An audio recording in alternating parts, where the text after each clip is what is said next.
అన్ని వర్గాల ప్రజలు, అన్ని మతాల ప్రజలు ఇవాళ పెద్ద ఎత్తున బీఆర్ఎస్ పార్టీకి పట్టం కట్టడం కోసం సిద్ధంగా ఉన్నటువంటి ఒక వాతావరణం కనబడతా ఉంది.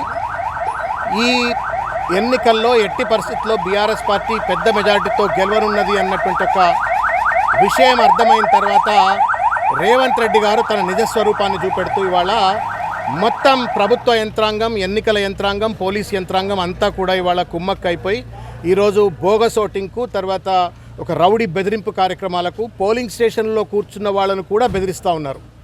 నేను ఇవాళ 66-67 అల్ఫలా స్కూల్ దగ్గర ఉన్నాను. మినీ గుల్షన్ కాలనీలో ఉన్న, డైమండ్ హిల్స్లో ఉన్నటువంటి ఒక కాలనీలో ఉన్నాను. మొత్తంలో పోలింగ్ స్టేషన్లో ఉన్న వాళ్ళని కూడా బెదిరించే పరిస్థితి. వందల మంది పక్క కాన్స్టిట్యున్సీస్కి వచ్చిన వాళ్ళందరూ కూడా మోహరించి వాళ్ళ ఓటర్లను బెదిరిస్తున్న పరిస్థితి, బోగస్ ఓటింగ్ చేస్తున్న పరిస్థితి. ఎన్నికల సంఘం ఏమైనా గుడ్డిగుర్రం పళ్ళుదవుతున్నదా, లేకపోతే ఏమైనా రేవంత్ రెడ్డి గారి పేరోల్ మీదకి పోయిందా? పోలీసులు మొత్తానికి తొత్తులుగా మారిపోయినారు. ఎన్నికల సంఘం ఒక న్యూట్రల్, స్వయం ప్రతిపత్తి కలిగిన సంస్థ కూడా ఇవాళ ఇష్టం వచ్చినట్టుగా వాళ్ళ కొమ్ము కాసేటువంటి ఒక రీతిలో పనిచేస్తూ ఉన్నారు. ఇన్ని వేల మంది పోలీసులు ఎందుకు, ఈ అబ్జర్వర్లు ఎందుకు, ఈ ఎన్నికలు ఎందుకు, ఈవీఎంలు ఎందుకు? ఒకవేళ బోగస్ ఓటింగ్ తోటి గెలవదలుచుకుంటే ఒక అర్రాజు పెట్టన అమ్ముకోండి, లేకపోతే రిటర్నింగ్ ఆఫీసర్ డిక్లరేషన్ ఇచ్చి పడేయండి కాంగ్రెస్ గెలిచిందని చెప్పని. ప్రజలు స్వచ్ఛందంగా బయటకు వచ్చి వాళ్ళ ఓటు వేయాలంటే భయపడేటువంటి ఒక పరిస్థితి తీసుకొస్తూ ఉన్నారు. దీన్ని తీవ్రంగా ఖండిస్తూ ఉన్నాము. ఏది ఏమైనప్పటికీ కూడా ఇవాళ మేము భగవంతుని నమ్ముకున్నటువంటి వాళ్ళం, సత్యాన్ని నమ్ముకున్నటువంటి వాళ్ళం, ప్రజల అభివృద్ధి ఆకాంక్షతోటి వాళ్ళ పనిచేస్తున్నట్టు ఒక పార్టీగా మేము ప్రజాస్వామ్యాన్ని కాపాడమంటున్నాం. ఇప్పటికిప్పుడు అక్కడ మీరు కూడా చూసిండ్రు బూత్ ఏజెంట్ లోపల ఉంటే ఆమెను బెదిరించి బయటికి పంపిండ్రు. పోలీసు వాళ్ళకి వచ్చి మీరు ఆ అమ్మాయిని లోపల పెట్టండి అని అంటే మేము మా వల్ల కాదు అన్నటువంటి ఒక రీతిలో వ్యవహరిస్తూ ఉన్నారు. పోలీసులు, ఎలక్షన్ కమిషన్, ప్రభుత్వము మొత్తం బయట నుంచి, పక్క నియోజకవర్గాల నుంచి వచ్చి ఇక్కడ పెద్ద ఎత్తున దాష్టికాలకు పాల్పడుతూ బోగస్ ఓటింగ్ పాల్పడితే ఎన్నికలు ఎందుకు? ఇది తీవ్రంగా ఖండిస్తూ ఉన్నాం. రేవంత్ రెడ్డి వినాశనానికి ఇది మొట్టమొదటి మెట్టు. ఈ ఎన్నికల్లో తన రౌడీ రాజకీయాన్ని ఏదైతే చూపెడతా ఉన్నాడో, తన రౌడీతనాన్ని ఏదైతే చూపెడతా ఉన్నాడో, దీనివల్ల అనుకుంటున్నాడు ఏంటంటే ప్రజల మద్దతు లేదు, ప్రజలను మెప్పియలేకపోతా ఉన్నాడు, అభివృద్ధితోటి మెప్పియలేకపోతా ఉన్నాడు, వాగ్దానాలు అమలు చేసి మెప్పియలేకపోతా ఉన్నాడు. రౌడీజంతో ప్రజలపైన దబాయించి వాళ్ళ బెదిరింపు చేసి ఇవాళ గెలవాలనే ప్రయత్నం చేస్తూ ఉన్నారు. దానికి ఎన్నికల సంఘం తోడుగా పనిచేస్తూ ఉంది, పోలీసులు తోడుగా పనిచేస్తూ ఉన్నారు. ఇక్కడ ప్రజాస్వామ్యం లేనట్టుగా వ్యవహరిస్తూ ఉన్నారు. ఏది ఏమైనప్పటికీ కూడా మేము బోగస్ ఓటింగ్ చెయ్యం. మేము ఎక్కడ కూడా స్వచ్ఛందంగా వచ్చేటువంటి ఒక ప్రజల ఓట్లను అడ్డుకోము. కానీ బోగస్ ఓటింగ్ని మాత్రం తప్పనిసరిగా అడ్డుకుంటాం. ఎక్కడ బోగస్ ఓటింగ్ జరిగితే అక్కడ అడ్డుకుంటాం. తప్పనిసరిగా దానికి వ్యతిరేకంగా పెద్ద ఎత్తున పోరాటం చేస్తాం. కానీ ఎన్నికల కమిషన్ కూడా మేము విజ్ఞప్తి చేస్తూ ఉన్నాం, పోలీసులు కూడా విజ్ఞప్తి చేస్తూ ఉన్నాం, దయచేసి మీ బాధ్యతను మీరు నిర్వర్తించండి. మీ జీతాలు రేవంత్ రెడ్డి ఇవ్వట్లేడు, ప్రభుత్వం ఇవ్వట్లేదు, ప్రజలు ఇస్తూ ఉన్నారు, ప్రజల ట్యాక్స్తో ఇస్తూ ఉన్నారు. కాబట్టి రాజ్యాంగాన్ని గౌరవించి ప్రజాస్వామ్య స్ఫూర్తిని కొనసాగించే విధంగా fair and free elections conduct చేయాలని చెప్పని విజ్ఞప్తి చేస్తాం. సార్, ప్రధానంగా మీరే చూసిండ్రు కదా, ఒక పోలింగ్ ఏజెంట్ లోపల ఉంటే ఎవడి ధైర్యం ఉంటుంది బెదిరియడానికి? ఎవరు అండ చూసుకొని బెదిరిస్తున్నారు? ఎంట్రన్స్ దగ్గర ఇప్పుడు ఇది అల్ఫలా స్కూల్ కదా, అది అల్ఫలా డైమండ్ హిల్స్లో ఉన్న అల్ఫలా స్కూల్ దగ్గర మీరు ఓటర్ ఐడి చెక్ చేయకుండా లోపలికి ఎట్లా పంపుతారు? ఓటర్ ఐడి చెక్ చేయకుండా ఆటోలలో దిగుతున్నారు, లోపలికి పోతున్నారు. ఓటర్ ఐడి చెకింగ్ లేదు, స్లిప్పులు చెకింగ్ లేదు. లోపల పోయిన తర్వాత మేము ఛాలెంజ్ చేసేటువంటి ఒక ప్రయత్నం ఎవరన్నా చేస్తే వాళ్ళని బెదిరిస్తున్నారు. ఇదేం ఎన్నిక ఇది?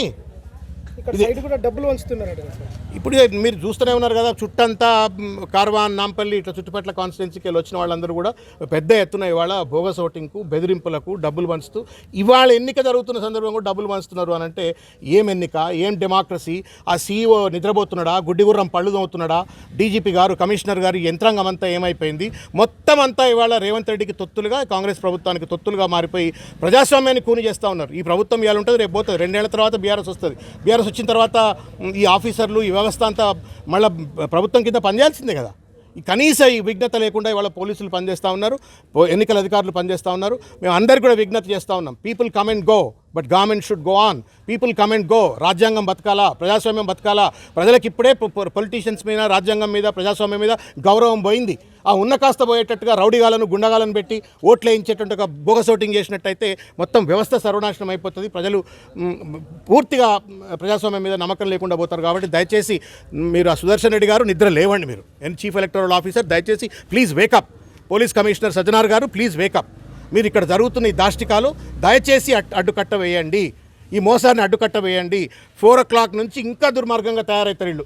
లాస్ట్ 2-3 అవర్స్లో పెద్ద ఎత్తున బోగస్ ఓటింగ్ పాల్పడాలని చెప్పని ఎక్కడికక్కడ నేను తిరిగి చూస్తాను షేక్పేట్లో.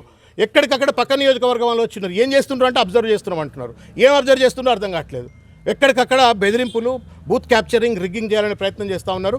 కాబట్టి నేను my humble appeal to Sudarshan Reddy గారు, ప్లీజ్ వేకప్. సజ్జనార్ గారు, ప్లీజ్ వేకప్. మీ టోలీ చౌకీ పిఎస్, గోల్కొండ పిఎస్, తర్వాత ఫిలిం నగర్ పిఎస్, ఈ ప్రాంతాల్లో ఉన్నట్టు ఇన్స్పెక్టర్లందరినీ దయచేసి అలర్ట్ చేయండి. ఏసీపీలను, సిఐలను. మీరు ఇట్స్ రెడిక్యులస్ డెమోక్రసీ అయిపోతుంది. ప్రజలు మిమ్మల్ని శాశ్వతంగా క్షమించరు మీరు కనుక ఈ ఎన్నికల్లో కనుక రిగ్గింగ్, బూత్ క్యాప్చరింగ్. ఎక్కడో చార్మినార్లో జరుగుతుందని విన్నాం, పోయి జూబ్లీహిల్స్లో జరుగుతూ ఉంది. చార్మినార్లో జరుగుతుంది, యాకత్పూర్లో జరుగుతుంది అనుకున్నది అలా జూబ్లీహిల్స్లో జరుగుతూ ఉన్నది. ఇది చాలా దుర్మార్గంగా అపార్ట్మెంట్లలో, ఫ్లాట్లలో మనుషులను స్టోర్ చేసి ఇలా బూత్ క్యాప్చరింగ్ చేస్తారంటున్నారు. దయచేసి ప్లీజ్ టేక్ అప్రాప్రియేట్ యాక్షన్ అని చెప్పని మేము విజ్ఞప్తి చేస్తాం. శివధర్ రెడ్డి కాకి బుక్ అన్నాడు. కాకి బుక్ పాలిటిక్స్ అడ్మినిస్ట్రేషన్ ఎట్లా ఉంటుందా? ఆయన కాకి బుక్ అన్నాడా లేకపోతే పింక్ బుక్ అన్నాడా ఏమన్నది పక్కకు కాదండి. వాళ్ళకి భారత రాజ్యం, వాళ్ళకి constitution is the fundamental driver, వాళ్ళకి అథారిటీ అది. దాని ప్రకారం పనిచేయండి. మేము దొంగోటు వేయము, బీఆర్ఎస్ దొంగోటు వేయదు. తర్వాత ఎవరిని స్వచ్ఛందంగా ఓట్లేసే వాళ్ళని అడ్డుకోము మేము. కానీ అడ్డుకునే ప్రయత్నం చేస్తున్నటువంటి వాళ్ళను దయచేసి చర్యలు తీసుకోండి. అది కాకి బుక్ చెప్తుందా, భారత రాజ్యాంగం చెప్తుందా, ఇంకే చెప్తా, అది రూల్, అది ధర్మం. అది ఇవాళ బోగస్ ఓట్లు వేస్తున్నారు, ఇంపర్సనేషన్, ఇది క్రైమ్, జైలు శిక్ష పడుతుంది. ఎవరెవరైతే బోగస్ ఓటింగ్ వేస్తారో ఒక్క పర్సన్ పట్టుకున్నా కానీ జైలు శిక్ష అవుతుంది. 5 సార్లు అందరు చలి అవుతుంది. వాళ్ళని ఇబ్బందులు పెడతా ఉన్నారు. పాపం మహిళలను పట్టుకొచ్చి ఓట్లు వేస్తూ ఉన్నారు. 500 రూపాయలు ఇచ్చి పట్టుకొస్తుండొచ్చు. పట్టుకుంటే పోలీసు వాళ్ళు 5 साल अंदर चले जाते, उनका ज़िंदगी बर्बाद करने की कोशिश कर रहे हैं. पुलिस वाले रोक रहे नहीं.